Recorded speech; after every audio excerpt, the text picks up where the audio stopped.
Ya, Bismillahirrahmanirrahim. Assalamualaikum warahmatullahi wabarakatuh. Jumpa lagi dengan saya. Kita di Sutrisno Soekarno Channel. Kali ini kita masih belajar bareng terkait dengan dunia ilmu komputer. Jadi saat ini kita akan belajar terkait dengan manajemen project IT.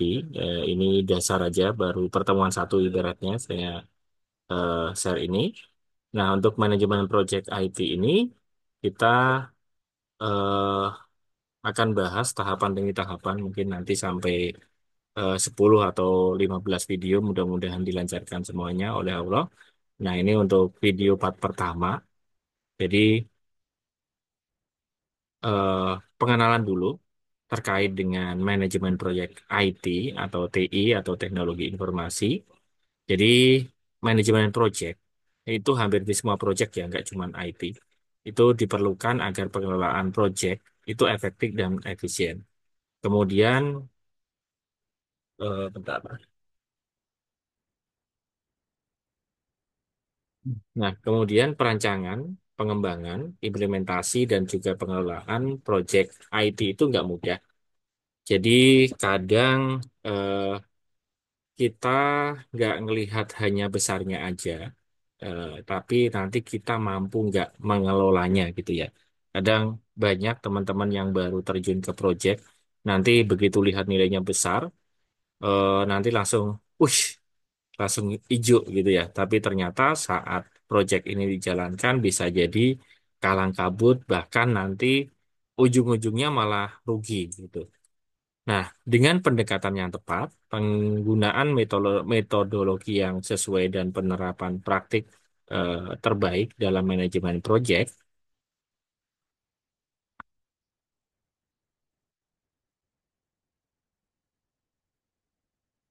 dalam manajemen proyek TI atau IT, eh, organisasi dapat meraih eh, manfaat yang maksimal. Nah, selanjutnya kita akan bahas terkait dengan definisi project. Jadi, ada beberapa sumber. Jadi, yang sumber yang di sini berdasarkan PMI. Project adalah atau Project Management Institute PMI itu ya. Di tahun 2021 untuk jurnalnya, project adalah usaha sementara yang dilakukan untuk menciptakan produk, layanan, dan hasil yang unik. Oke, nah itu definisinya dari PMI, Project Management Institute. Nah, kalau dari ISO, project adalah proses unik yang terdiri dari rangkaian kegiatan yang terkoordinasi dan terkendali dengan awal dan akhir yang ditentukan, yang dilakukan untuk mencapai tujuan tertentu dalam batasan sumber daya yang diberikan. Oke, jadi di sini lebih lengkap. Ada batasan sumber daya yang diberikan. Kemudian dari PM Book atau eh, PM Book Guide ya, a guide to the PM Book Guide. Jadi proyek adalah usaha unik yang dijalankan untuk mencapai tujuan tertentu dengan menggunakan sumber daya terbatas dalam jangka waktu yang ditentukan. Oke, kita lanjut ke komponen proyek. Jadi komponen proyek itu ada beberapa macam. Yang pertama adalah tujuan proyek. Kita harus tentukan tujuannya dari proyek itu. Kemudian lingkup dari proyek, waktu, anggaran, sumber daya, resiko, manajemen tim, komunikasi, pengendalian, dan juga dokumentasi. Nah, tujuan proyek itu apa? Tujuan adalah hasil akhir yang ingin dicapai. Dan tujuan harus jelas, eh, terukur, dan dapat diidentifikasi dengan jelas. Menggunakan kaidah 5W1H gitu ya. Kapan, berapa, dan lain-lain. Lingkup proyek adalah batasan dan ruang lingkup pekerjaan yang akan dilakukan dalam proyek. Jadi perlu ini perlu banget kita nanti infokan ruang lingkupnya, jangan sampai terlalu melebar. Kalau melebar nanti agak repot nanti ke kitanya sebagai yang megang proyeknya. Karena gini, nanti teman-teman harus briefing juga sama semua yang terlibat di sana, di briefing, kemudian nanti ditulis, setelah di briefing nanti ditulis. Oke. Nah, nanti ditanda tangan. Jadi mereka komitmen dengan apa yang mereka rencanakan, apa yang mereka request. Jangan sampai nanti kalau nggak ada tulisan, mereka bisa aja kapan saya ngomong gitu ya. Tapi kalau ada tulisan nanti enak gitu ya. Nah, selanjutnya adalah waktu.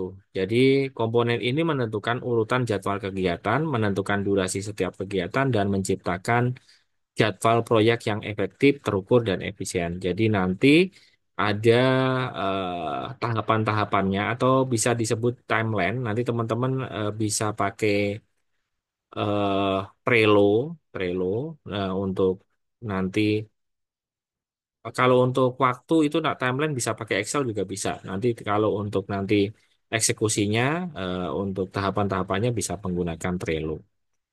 Oke, kemudian anggaran. Nah, anggaran ini penting, teman-teman. Jangan sampai lihat anggaran besar, tapi ternyata sumber daya yang kita keluarkan juga nanti besar juga. Otomatis nanti bisa nombok juga, gitu ya. Jadi jangan sampai nanti dapat proyek malah nombok.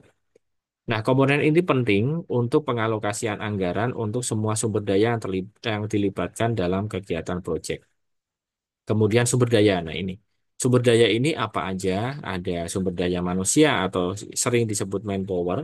Kemudian ada peralatan, teknologi, bahan baku, dan lain-lain. Banyak. Ya, nanti dirunut aja sumber daya yang dibutuhkan. Nanti misalkan ada sumber daya, oh ternyata butuh drone nih. Nah, drone-nya yang bagaimana, yang speknya bagaimana? Oh, seperti itu. Nah, kemudian resiko. Komponen ini melibatkan identifikasi, analisa, dan manajemen risiko yang dapat mempengaruhi keberhasilan dari proyek. Kemudian dengan mengendalikan risiko, maka dapat dikendalikan strategi mitigasi untuk mengendalikan risiko selama proyek berlangsung. Misalkan risikonya apa ini? Kalau ini dijalankan, maka nanti database-nya akan semrawut nih, gitu. Oh, ada risiko seperti itu. Berarti nanti risiko itu nanti kita coba antisipasi, gitu ya. Nah, kemudian ada manajemen tim. Manajemen tim ini penting, melibatkan pengelolaan anggota tim proyek, pendelegasian. Nah, siapa tugasnya di mana, gitu. Kemudian manajemen juga bisa berkomunikasi dengan baik, bisa memodifikasi, dan juga bisa mengembangkan timnya. Jadi nanti kalau misalkan timnya aja yang di sini bisa ngehandle, nggak usah kita nanti hire orang lagi, gitu ya. Kemudian pembuatan struktur organisasi, pembagian tugas, dan pengawasan kinerja tim. Pengawasan kinerja tim nanti bisa rapat mingguan, rapat day to day, dan lain-lain. Komunikasi. Nah, untuk rapat sendiri yang tadi, sebaiknya nanti briefing harian itu biasanya berdiri aja. Kalau pagi gitu misalkan berdiri, nanti langsung satset apa aja yang dilakukan sebelumnya, kemudian hari ini nanti mau apa aja, biar nanti cepat aja gitu ya. Dan cepat dan tetap terstruktur, terukur dan lain-lain. Kemudian manajemen tim melibatkan pengelolaan anggota. Nah, ini yang tadi. Oke, komunikasi. Ini komunikasi. Sekarang sudah ada WA. Dan juga di Trello nanti komunikasi misalkan siapa yang handle project ini, siapa yang menyelesaikan. Nah, itu catatan-catatan itu yang harus ditulis gitu ya. Jadi komunikasi ini tertulis gitu. Jadi nanti terdokumentasi juga siapa yang mengerjakan ini. Nanti dia sudah mengerjakan sampai sejauh mana. Seperti itu. Kemudian pengendalian dan evaluasi, komponen ini melibatkan pemantauan pelaksanaan proyek, pengukuran kinerja, perubahan manajemen, pengendalian jadwal, anggaran, risiko, dan lain-lain. Pengendalian juga meliputi analisa masalah yang mungkin timbul dan diberikan solusi agar masalah yang timbul tersebut tidak mengganggu pelaksanaan proyek. Oke, nah bentuk pengerjaan project itu bisa nanti in-house atau swakelola. Swakelola itu berarti dikerjakan sendiri perusahaan itu nanti dengan sumber daya manusia yang dimiliki. Kalau misalkan, oh saya mampu nih dengan saya punya SDM, udah bisa ada yang jadi programmer, sudah ada yang jadi analis, ada yang desain dan lain-lain. Oh ini bisa lah, ini tim kita sendiri bisa gitu. Tapi kalau nggak bisa, nanti ada subkontrak. Jadi pengerjaan itu kita yang bertanggung jawab, tapi nanti kita kerjakan ke kontraktor gitu ya. Kontraktor orang yang memang bisa untuk mengerjakan itu. Itu nanti diperhatikan nanti untuk perjanjiannya seperti apa.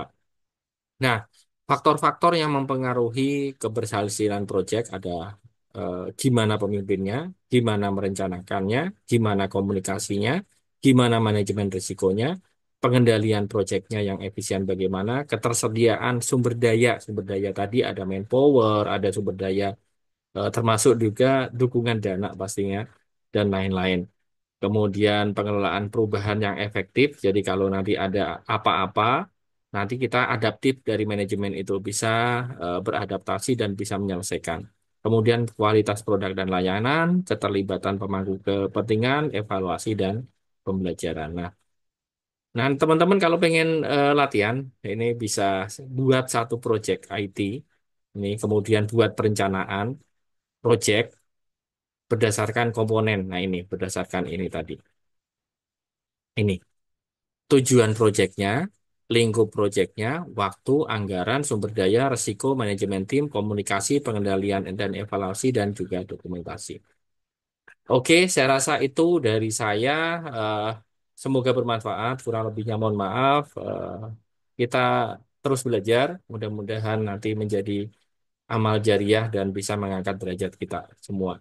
Amin. Ya, silakan kalau ini berguna untuk teman-teman, di subscribe aja channel ini supaya lebih semangat lagi untuk sharing-sharing ke teman-teman semuanya. Oke, wassalamualaikum warahmatullahi wabarakatuh.